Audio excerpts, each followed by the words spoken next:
Hey guys, hello. I guess most of you have never heard of the following gambit. Probably most of you never seen it as well. And that's not surprising. This gambit is something very new, cutting edge variation, I would say, in the blitz and rapid theory lately. I've been practicing it like the last couple of months, I believe not more than last 5 or 6 months. And the funniest thing, it's crazy, it's extraordinary, what has amazing results, and it works way better than most of the gambits you've seen and watched and played so far. So let's get started with a gambit, and then I'm gonna tell you everything about it. So you can see like the starting position, how the gambit begins. You probably wonder how can you reach this position where you have like 4 developed pieces and a possibility to make either a long or short castle and probably launch the attack onto the king side. So let's go. The first move starts with an e3 opening, and you guys very much like when I say play this in, I don't know, for blitz, for bullet, or play for tournament games. This is definitely a gambit that it could be used in blitz, bullet, and even rapid games. Don't play this in tournament games because I believe it's kind of too risky, but it's so much better than most of the gambits we've tried and played so far that I can tell you, just try it out first in blitz practice, and then you're gonna come up with some conclusions. It begins with e3, and when they play e3, they can play both d5 and e5. So on e3, e5, I believe that most of players naturally on e3 play e5, especially French players, because they know if white goes d4, then they just take and they get a French exchanged. Or if on e3, e5, they just expect if white plays b3, okay, we got a b3 opening, the one that we started last time, like Nimzo Larsen's opening. But believe it or not, I'm not going to teach you any of these lines with the white pieces. I'm going to teach you e3, e5, knight c3. It's called Keoni-Hiva Gambit, and it's something absolutely new in comparison to all the things we've seen so far. So after knight c3, they go with knight f6. What happens if, for example, they play d5? It doesn't change much. You go knight c3, and when they play e5, you play this gambit move f4. Reminds me of King's Gambit, reminds me of Danish Gambit, but it's way better version than all of these gambits. If they go into the pure type of a gambit, then all these gambits together. So look at this. E takes f4, you develop knight f3, they take the pawn, you play bishop d3. And there we go. We have like this starting position from the beginning of the lecture. Or on e3, e5, you play knight c3, and when they play knight f6, you just go with f4, they take, you play knight f3, they take on e3, you play bishop d3, and after e takes d2, bishop d2. This is Keoni-Hiva Gambit, starting from first move e3, 1 gigs opening, and who would have even thought that there is like such a nice and interesting position with white pieces after this first couple of weird starting moves. Although I want to show you something. In case they go with d5 and you play, so e3, e5, knight c3, and d5, and when you play f4, they take, you play knight f3, they take, you play bishop d3. I've played d4. First of all, I have to tell you that, and I already told you that a couple of times, that I never base all these variations, just on some analysis like that. I base that on practice. I usually play lots of bullet and blitz games online, mainly against FMs, IMs, and GMs. And results that I've made here after I made some analysis, all together with Patzer's opening or a wayward queen opening, are absolutely the best with the white pieces. So let me just show you.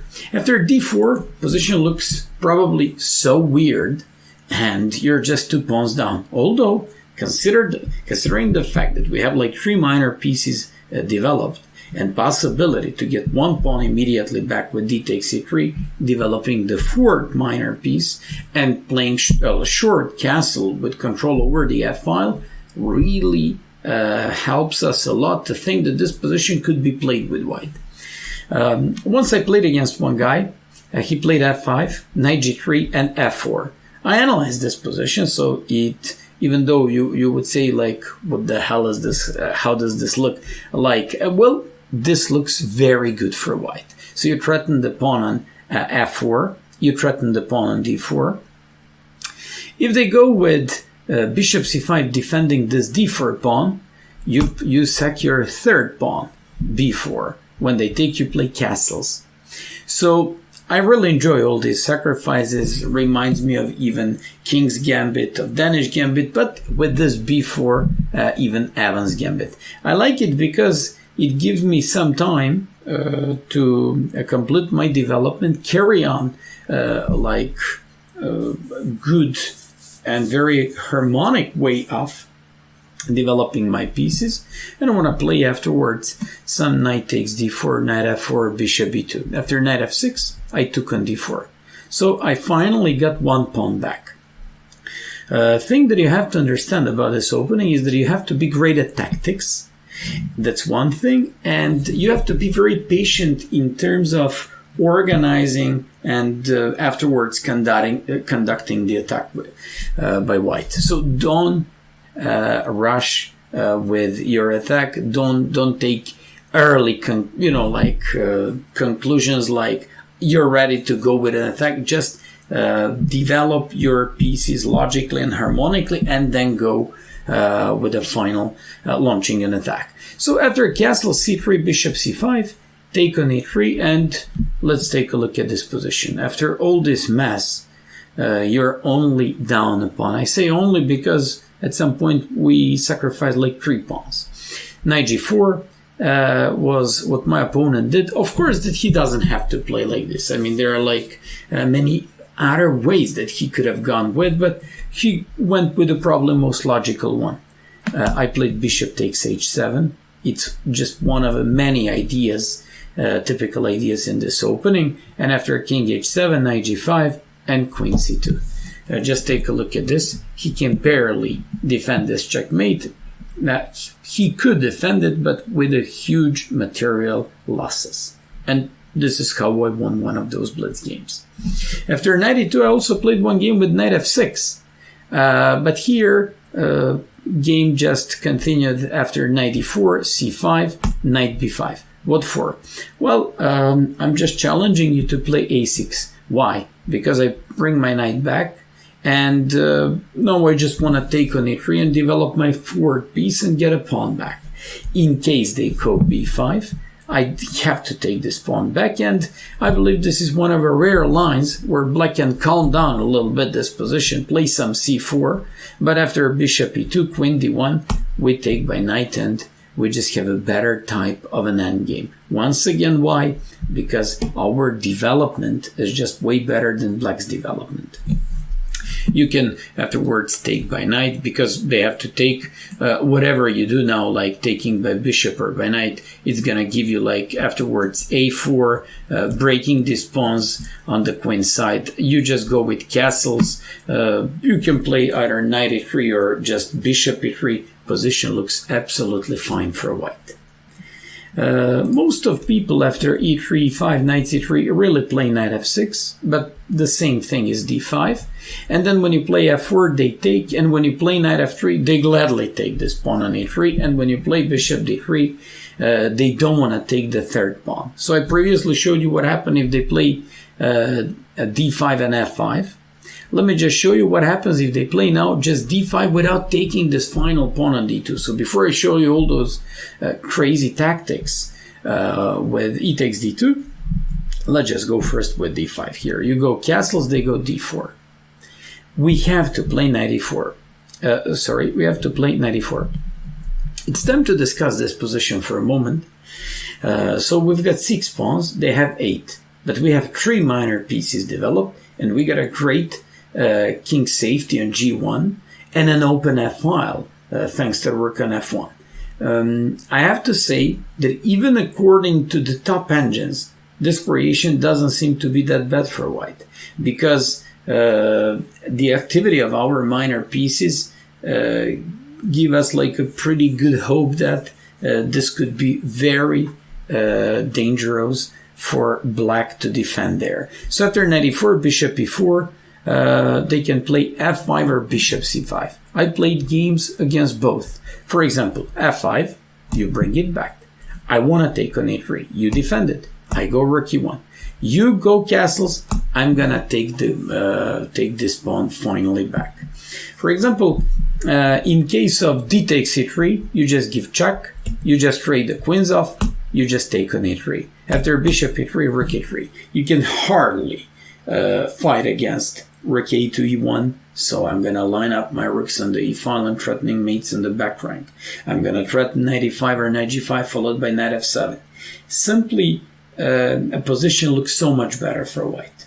And similar type of games happened to me a couple of times in my bullet games. Not to mention the fact that in bullet, you're going to win like most of your games thanks to one very typical trick and idea that I'm about to show you.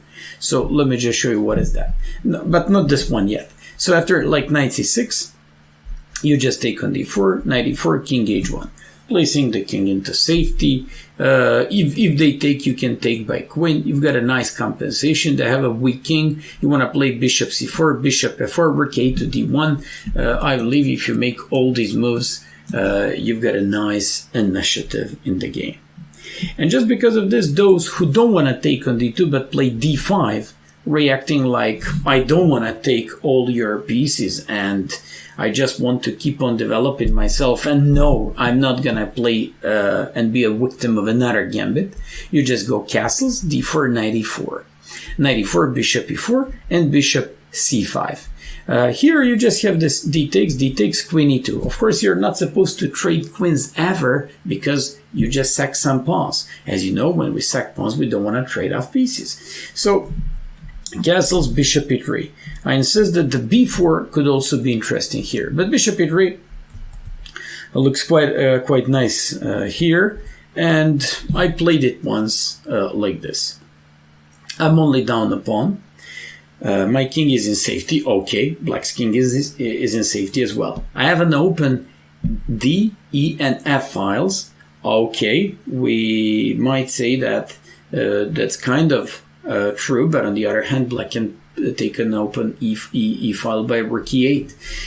But the problem is they do not have knight and actually other minor pieces around the king to defend it properly. So, in case they go g6, you play rook d1, developing your rook, and queen h6, threatening knight g5.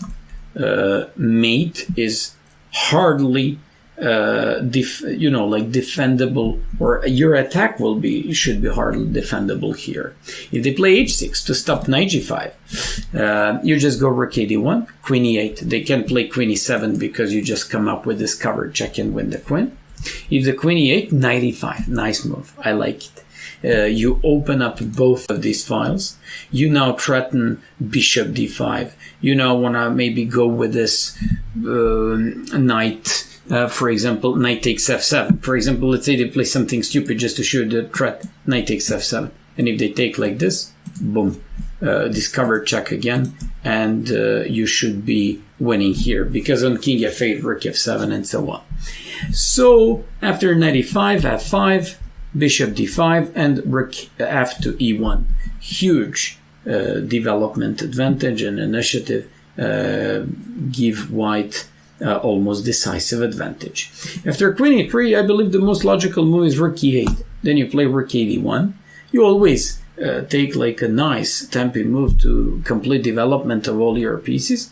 And after queen e7, boom, knight g5. I like it because it goes with the attack onto the h7 pawn, defends this bishop on e4 at the same time, and you finish them off in a nice fashion. I won like 2 games in the same fashion, like h6, bishop h7.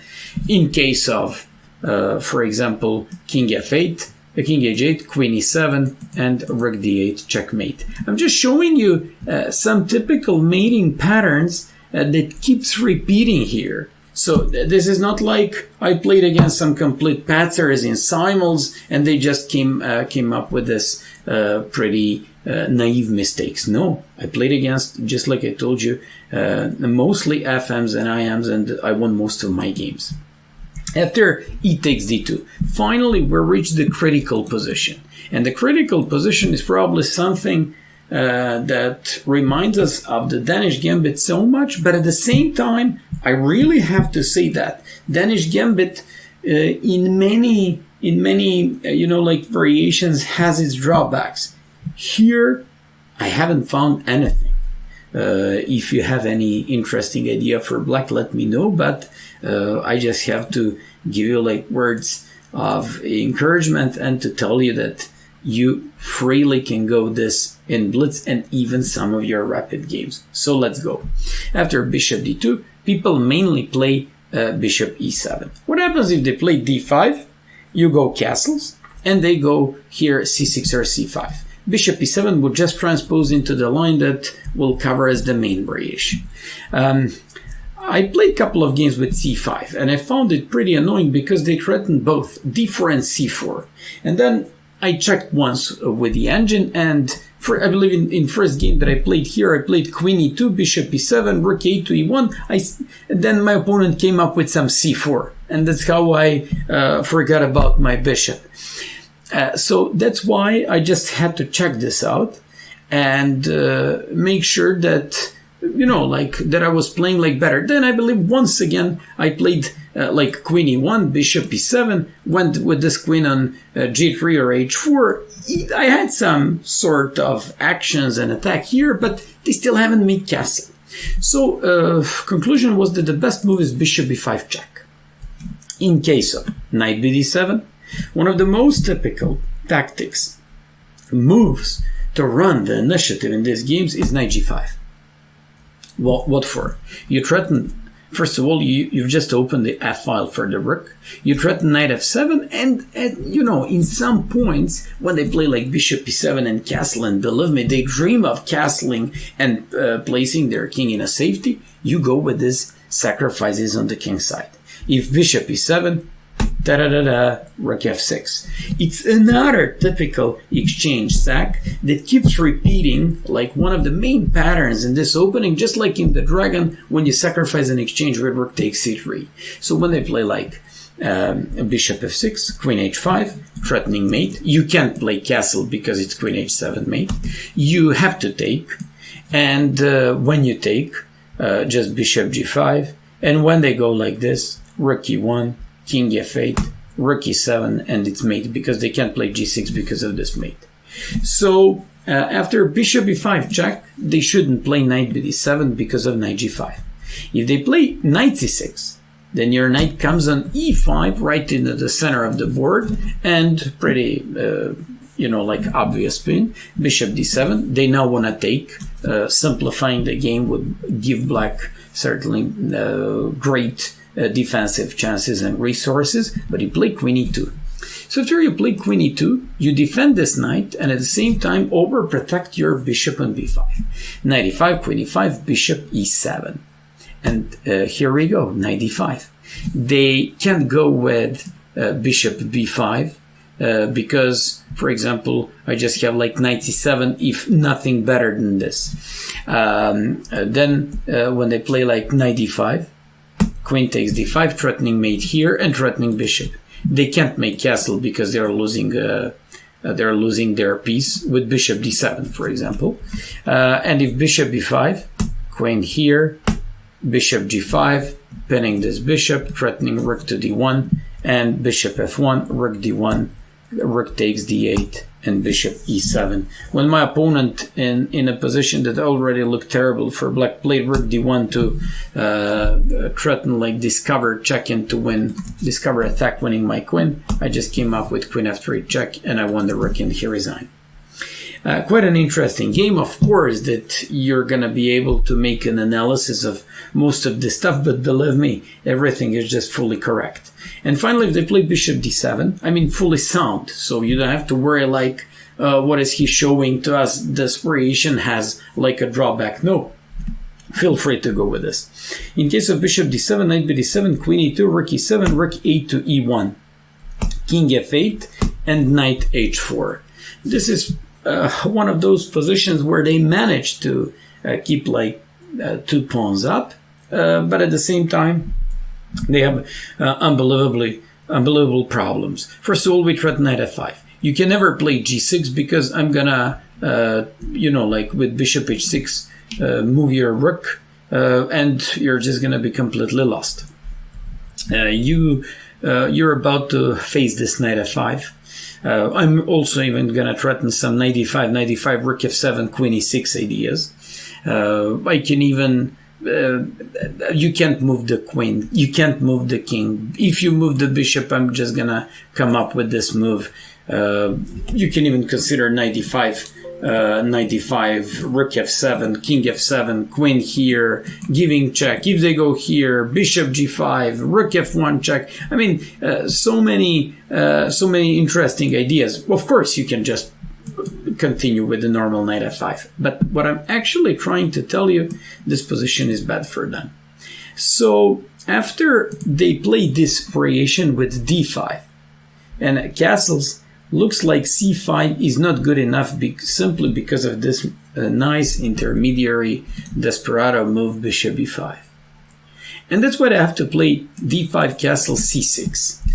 Whoever treats this position like it's exchanged French and they just want to like solidify center and to, I don't know, just play bishop e7, bishop e6, looks like easier said than done. I would say that's way more difficult in the practice for black. You just go with check. They shouldn't cover with the queen because you just move your queen and play rook a to e1 and everything is fine. If they play bishop e7, and they all want to do that because they're just dreaming about castle. Here rook a to e1. Now you can't make castle because bishop is hanging. If bishop e6, now you have knight g5. Bishop g4, tempi. Who cares? Queen f2. But it's not about only queen f2, like, okay, I'm living like, like you, without like further attack and pressure on the e7 bishop so you can make attack. No, that's not a point. With the queen on f2, you give yourself a new typical idea of repositioning your queen onto the king side and going with the typical king side attack with queen h4. So after castles, queen h4. You want to go h6. No big deal. Knight h7. So now I'm threatening knight, I'm threatening rook, I'm threatening bishop. You have to take. If you take, I go rook e7. Now your bishop is hanging, knight is bad here. I want to maybe go with some rook f7, bishop h6 ideas afterwards. After knight f6, rook b7, knight e7, and boom, bishop h6. So everything comes with a tempi. Looks like a very logical way, and all these variations just come to you during the game like logical sequences. That's why I told you a very important precondition to be able to play this line is to be good at tactical players. So after knight h7, one guy went with rook e8. Then you just go with rook e7. It's nice. It's very crushing. Of course, I could have taken an f6 and get the bishop back, but then I would still be down to pawns. No, rook e7 is a crushing idea. After queen e7, knight f6, you can take back queen. You have to take like this. I'm gonna take like this. You can go here. It's checkmate. You just go here, and the mate is coming. After like queen h5, or I can just go queen f5, and you can't stop checkmate. Beautiful actions and the beautiful activity of all your pieces. When I have to say what majority of my opponents do is bishop e7. We go castle. And this is a critical moment of the game. That's why I told you previously, if they play d5 and bishop e7, we'll cover it here. But if they play immediately castle, that's what majority of players do here. I had a guy, I am from India, who tried it like 3 times this type of game. He went first with d5. On d5, I always go with knight g5. I like this traditional jump of the knight that opens up this bishop and gives you at some point queen h5. So, what's my main idea? If you play like castle, you're just going to see that afterwards.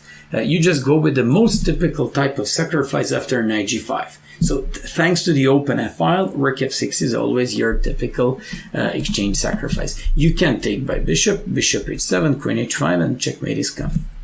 If they go with knight g5, g6, you go queen f3, castles, rook a2, e1, and you can hardly hold the pressure here. I didn't play like this. This is just an option, but position looks fantastic. All your minor pieces develop. All your rooks are in the open files. Queen also is involved into attack. Well, what can you wish more? I just analyzed something like knight d7, knight d5, opening up the file, and knight f7. You now threaten queen d5, knight h6, threatening the queen. So after queen e8, queen d5, that should be winning. The guy played in one of the games c6. After he played one game castle, and he fell for this very obvious trick. By the way, those were like bullet games. He played c6. I played king h1. You know, if you don't know what to do and you want to be at the same time, you know, like useful, just do king h1, because king h1, placing the king on the edge of the board, protects your king even more, and definitely deprives your opponent of some additional and desperado checks and some variations. So they can't go castle because of now very obvious exchange sack, and he just went with h6. Once again, knight f7, king f7, queen h5, and probably he didn't expect like such a fast attacking, you know, like reaction by myself. Rook takes f6. So we sacked this exchange. We already sacked a piece. Now we sack this rook for the knight. We go with rook e1 threatening rook e8 check. And when they go like bishop d7, knight takes d5. Everything is like falling apart like a house of cards. So look at this. So if they take, you just take like this. They have to go here and checkmate. I mean, you have to play bishop e7 and lose so much material and queen. After knight g5, he played also h6, but it didn't help him, because once again I had the same idea. Queen h5, rook f6, rook e1, and queen d5. That c6 just came up a little bit better, but it wasn't good enough, because I had in previous position sacking the knight. Here I just take by queen. Then in one of the games, after these 2 games, he played h6. Like, I am going to stop you and prevent your main idea with the knight g5. No big deal. But you know what? Then our queen goes on either g3 or h4. It actually goes onto the king side. So when they play like castles, we go queen h4. I'm threatening bishop h6, rook a2, e1. If you move the knight, you always have queen e4 with mating threats. Extremely dangerous position, and I'm of opinion that this cannot be easily defended by black. And most of my opponents do this idea with short castle, but before we check that, after d6, queen e1, castles, queen h4, of course you can play knight g5, but after h6, some crazy knight d5 and queen e4 ideas are good enough. Although I like queen h4, a very normal idea, because I'm now threatening knight g5, bishop g5, and with it when you know, like eventually I'm pressuring this h7 pawn. In case of like h6, you shouldn't hesitate, just sack and mate him. In case of g6, just play knight g5. You're not threatening rook takes f6 followed by queen h7 mate. If they go knight h5, knight e5, chase away this bishop. They can't take, because of course you're gonna take and have like beautiful control of the dark squares. If they go with knight c6, you just go g4, and they're about to lose material and piece, and of course they just go under the mating attack. All things considered, I believe that most of your opponents would try to find like the safe home playing castle and saying like, okay, let's see how are we going to play in case this guy goes with this crazy and a very typical knight g5 move. And this is how most of my games ended. This is how I won most of my games, and this is how I played most of them. I probably played like 10 bullet and blitz games here. But believe it or not, position is almost winning. So when you play knight g5, they all think, let's now solve the problem. Well, I guess now it's too late. Probably you should have played something earlier. Now you just have to suffer. So after knight g5, in case you go with nothing, I'm gonna go with rook f6 and queen, bishop h7 and queen h5. So that's what you have to understand before take any actions. So your threat is rook takes f6, bishop takes h7, and queen h5. That's a mating pattern typical for this opening. Just like in Grand Prix, that you have like queen e1, queen h4, bishop h6, knight g5. Here you have this. Rook f6, bishop h7, queen h5. That means that they have to play h6. Let me just show you. They play stupid move, you play rook f6. They go like g takes f6, queen h5. They can't stop checkmate on h7, whether they take knight or they do something else. In case they take, they play like d5, I play rook f6. So development of the light square bishop is not gonna bring them any happiness. You just go bishop h7, queen h5. Bishop g5, and you know, threaten this check as well as taking the queen. And finally, and probably most like sacrificing, but also intriguing and probably challenging one for all these guys is when they play h6 and you play knight e5. What a beautiful piece sack. So you're not only sacrificing your knight, you're now even giving up another knight. So what's the point? In case they take on d5, you just go with bishop h7, check, take, and when they take this bishop, everything is based on this move. People are usually under impression that they have like 3 minor pieces for the rook, but that's not the case because you have a very concrete attacking threats. So at the moment I'm threatening to win this, and probably I'm threatening some queen f5, bishop h6 or rook g7 ideas. After knight f6, it looks like we're about to lose this rook. We've got something up our sleeves. So in case of king h8, bishop h6, g takes, rook e1. This is a funny game because he's got like 4 minor pieces for the rook, but it doesn't help them because we have unstoppable attack. So knight c6, just rook e7. And this is how I ended up one of my games against another FM from Russia. I like it so much. But the problem is, in case they play knight e5 and they take on g5, you're probably wondering how to win. Then you go with this crazy rook f6. So you keep the knight on the board, and you're probably wondering what for. Why did I take by knight, but I took there by rook? If they take by pawn, queen h5, obviously they can't stop mate on h7. But if they play bishop f6, you go queen h5, they have to go g6, otherwise it's mate. You take, and probably all of them think, okay, bishop g7, I'm fine. No, you're not fine. I played bishop g5. And just when you think, let me just do the last move, because obviously you're about to lose the queen, then you have this nice check, and this is how you win the queen. Hope you enjoyed in this crazy tactical analysis, and what's going to happen with this Keoni-Hiva Gambit. I believe all of a sudden, in this dangerous times, everybody's just going to start using it in blitz and bullet games for themselves. See you guys soon, and I'm just releasing a big number of videos, a very correct opening, but at the same time, a very original opening by Black tango for black against d4. Have a good time and see you soon.